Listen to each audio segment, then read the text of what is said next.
Hi friends, welcome back to another episode of Generation Tech. My name is Alan. Today we continue on to Season 1, Episode 9 of our Clone Wars history series. In our last episode, the Jedi have foiled the Separatist attempt to kidnap Jabba the Hutt's son, Rada. In return, Jabba the Hutt has agreed to allow Republic forces passage through the Hutt territories. This finally reconnects the core Republic worlds to its troops besieged in the Outer Rim. Things are looking grim out there, especially on the world of Ryloth, where the local resistance fighters and clones are running short on ammunition, medical supplies, and food.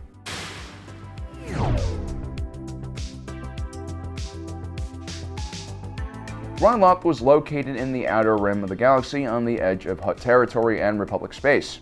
It was also at the end of the Corellian Run, a famous hyperspace lane that was known for spice running. Ryloth wasn't an easy place to live. It had scarce amounts of water, only a few patches of fertile land, massive hordes of dangerous fauna, and then there was the crazy wind that scoured the surface of the planet. Sometimes it would reach up to 500 kilometers per hour.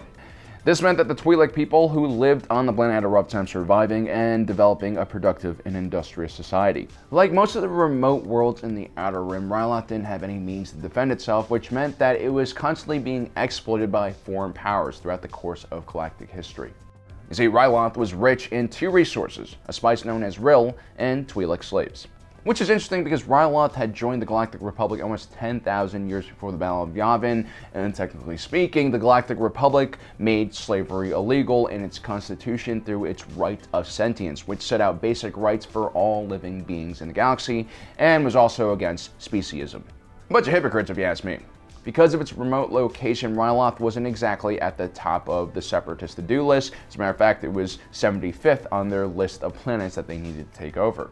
But one Separatist leader, Wat Tambro, aka Cyborg Gumby, had great interest in the planet. As the foreman for the Techno Union, Wat Tambro could basically do whatever he wanted. You see, the Techno Union was a vital part of the Separatist war effort. One of their holdings, Bactoid Industries, produced the majority of frontline Separatist combat droids. Wat Tambro was also the executive of Bactoid, so he was untouchable.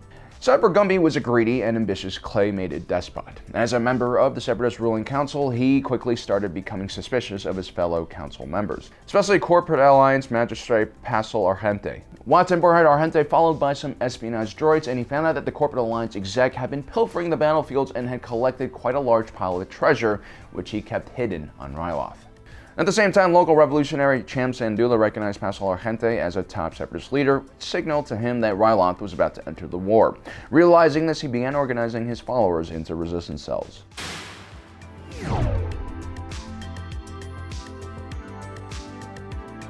Syndulla was correct, and soon after, Wat Tambro arrived in orbit over Ryloth, with a Confederate fleet made up of two Munificent-class star frigates and a Lucre Hulk-class droid control ship. This was a relatively small fleet, but for a remote planet like Ryloth that had very limited defenses of their own, it was more than enough to take the planet. And soon, multiple Separatist landers reached the surface and started spilling out Separatist droids, which began targeting civilian locations. Classic Wat Tambro. While some Separatist leaders like Warm Loathsome fought with honor, others like Wat Tambro were complete monsters. It is possible this is because Wat Tambro is the chief executive of many different large corporations. Psychological profiles of humans here on Earth show us that in the corporate world, the higher up the command chain an individual is, the more likely they are to exhibit sociopathic behaviors. Hard work can only get you so far in life. To reach the top, you sometimes have to become a monster.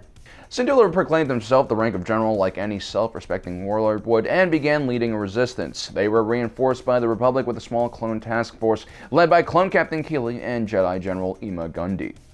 A relic fleet of several Venator-class Star Destroyers under the leadership of Admiral Dow attempts to break the Separatist blockade, but ultimately fails after his flagship is destroyed with him on it. Completely cut off from the Republic and reinforcements, the Republic forces on Ryloth retreat to a canyon area where they can better protect the refugees under their care.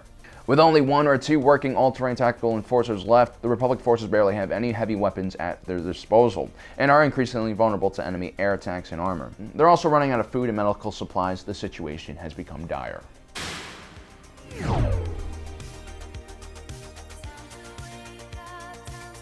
Meanwhile, on Coruscant, Republic High Command scrambled to find a solution to this problem. Ryloth was so remote that there were no other fleets available in the region to assist them. Interestingly enough, because of the planet's proximity to the Hutt territories, there were several neutral worlds in that area that had not fallen under Separatist control. One of those worlds was Toydaria, which was ruled by the wise king Cthulhu. Cthulhu was a cautious leader, tried to avoid war at all costs. You see, his people weren't all that powerful, and they were wedged in between the Hutts, the Separatists, and the Republic, so it was very crucial that he carefully balanced his relationship with each faction. The Republic High Command had identified Toydaria as a viable location to stage a rescue and relief mission for Ryloth. The problem was they had to convince the king to allow the Republic to use their territory, which would technically void their neutrality in the war. Having just finished the relief mission on Christophsis, Senator Bail Organa is assigned to the mission, along with Junior Senator Jar Binks of Naboo.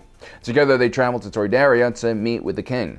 But in the middle of their audience with King Cthulhu, they're interrupted by Trade Federation representative Lot Dodd. See, Count Dooku had found out about Organa's mission and sent the Nemoidian senator to block the Republic's relief mission. Lot Dodd reminded the king that allowing the Grand Army of the Republic to use their planet as a staging ground for a relief mission would blatantly void their planet's neutrality in the war. What's interesting about this is that Lot Dodd was still technically a Republic senator, and the Trade Federation was technically still a part of the Republic, but the leader of the Trade Federation, Newt Gunray, had openly committed himself to the Confederacy of Independent Systems. Lot Dodd would continue to go to the Republic Senate, and he claimed that Newt Gunray was an extremist that didn't represent his faction. The Republic most likely knew this was BS because there was a clear link between the Trade Federation and the Separatists.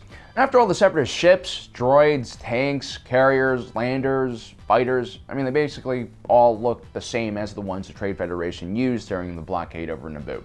It didn't really take much to connect the dots.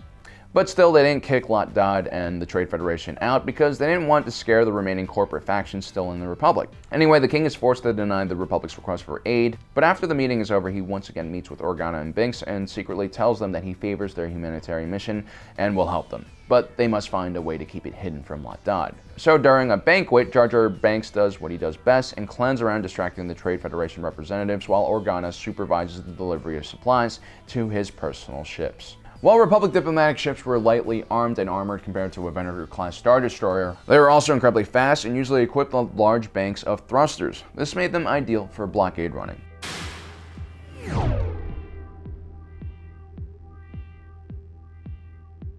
Meanwhile, on Ryloth, things are beginning to look a bit grim. With most of the clone detachment wounded or dead, the Republic forces are pushed further back into the canyon. The clones rig one of their last remaining gunships to blow up a narrow pass to slow down the Separatist advance, allowing Master D and Captain Keeley's remaining men to prepare a final defense. Sometimes we forget the Jedi, like the clones, were essentially forced from a young age to serve the Republic. Although the Jedi had a choice to lead the Order, they generally didn't because they were indoctrinated at a young age, and it was the only life they really knew. In a way, the Jedi were more similar to the clones than they were to the average citizen of the Republic. Their course in life was already set, their future more or less decided. They would all be willing to give their life for the Republic. Ultimately, all the clones and the Jedi Master would die trying to prevent the Separatists from reaching the Twi'lek civilians. And just in time, 3 Pelta-class supply ships arrived delivering pods of supplies for the refugees, allowing Syndulla's resistance to live and fight another day.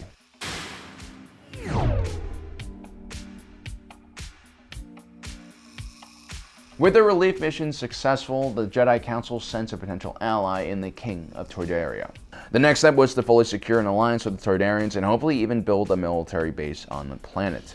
Technically speaking, the Toydarians were in Hutt space, but the Hutts had a very laissez-faire approach to dealing with their territory. At this point, the Hutts had already given the JAR military access to their hyperspace lanes, but asking the Toydarians to build a base on their planet was something else. It would completely void their neutrality in the war. Although Lot Dodd eventually found out about Ryloth's relief mission, he was still unable to prove the Toydarians' complicity in the plan. Still, the king realized he was playing a dangerous game, and sooner or later, he would have to choose a side. So the Republic sends Minister Yoda on a secret mission to the moon of Toydaria, Rugozo, to meet with King Cthulhu. King Cthulhu was first and foremost concerned about keeping his people safe. He needed a guarantee from Yoda and the Republic that they would be able to defeat the Separatists should they come. And things don't start out as planned. As Yoda arrives in the system, his ship immediately takes fire from 2 Separatist ships, forcing him to take an escape pod to the moon's surface, along with 3 clones. Asajj Ventress has also arrived on behalf of Count Dooku and the Separatist Alliance. She's trying to convince King Cthulhu that the Republic are far too weak to defeat the Separatists. She also brought along an entire battalion of droids onto the planet in order to reinforce her point. Eventually, Yoda contacts the king via holocom. He's still alive and still in the game. At this point, Ventress proposes a deal. If her battle droids are able to stop Yoda from reaching them, then the Toydarians will join the Separatists. If Yoda succeeds on reaching them, then the Toydarians can join the Republic.